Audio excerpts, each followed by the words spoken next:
Transit TV News, I'm Tom Davis.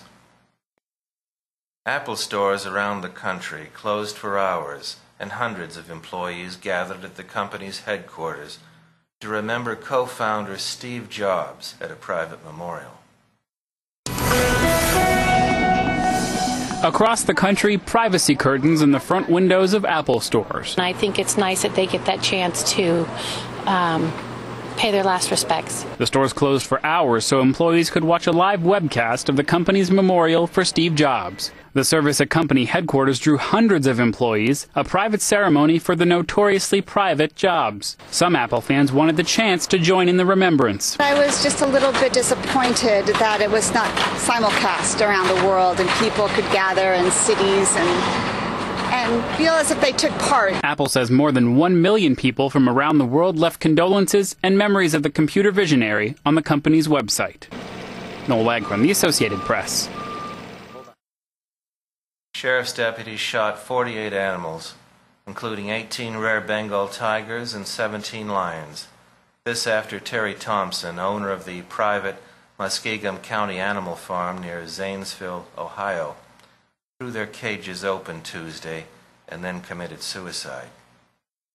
The animal total still stands at 56. We have no new information on that.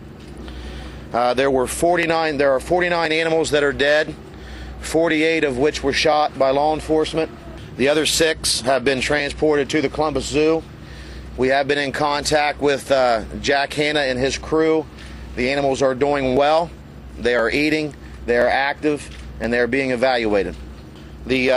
The numbers on the animals that were shot and killed were 2 wolves, 6 black bears, 2 grizzly bears, 9 male lions, 8 lionesses, a baboon, 3 mountain lions, and 18 Bengal tigers.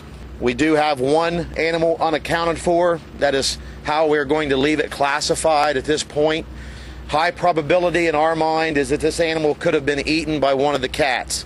Just to reiterate, the animals were buried on the property yesterday.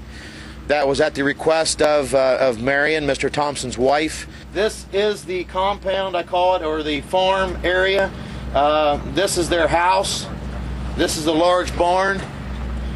This area right in here these are all pens where these cats and bears were kept. This area back here is all pens and bears, pens of bears and cats where they were kept.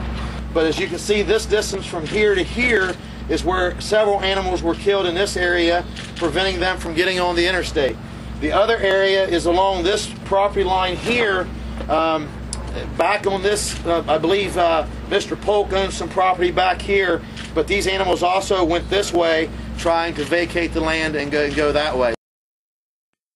The weather in New Zealand is calmed enough to allow salvage crews a third attempt at pumping oil from a stricken ship. A break in the weather is giving crews in New Zealand another shot at removing oil from a stricken cargo ship. It looks like we've got a window of about 5 days of good weather to remove the remaining 1,200 odd tonne of oil on board. Frankly, I'd be a lot more comfortable if we're getting a good sort of 10 tonne an hour rate. 9 salvage workers reboarded the Rena Thursday and resumed pumping oil. The vessel has been stuck on a reef for 2 weeks. About 350 tons of oil have spilled into the ocean. There are concerns the ship could break apart or sink. A crack in the hull extends the length of the Rena. We did an overflight early this morning and couldn't see any deterioration or movement in it.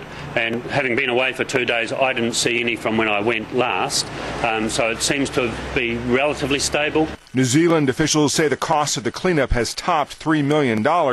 That figure is likely to rise substantially. Hundreds of volunteers are working to clean up beaches and help seabirds. Matt Friedman, The Associated Press.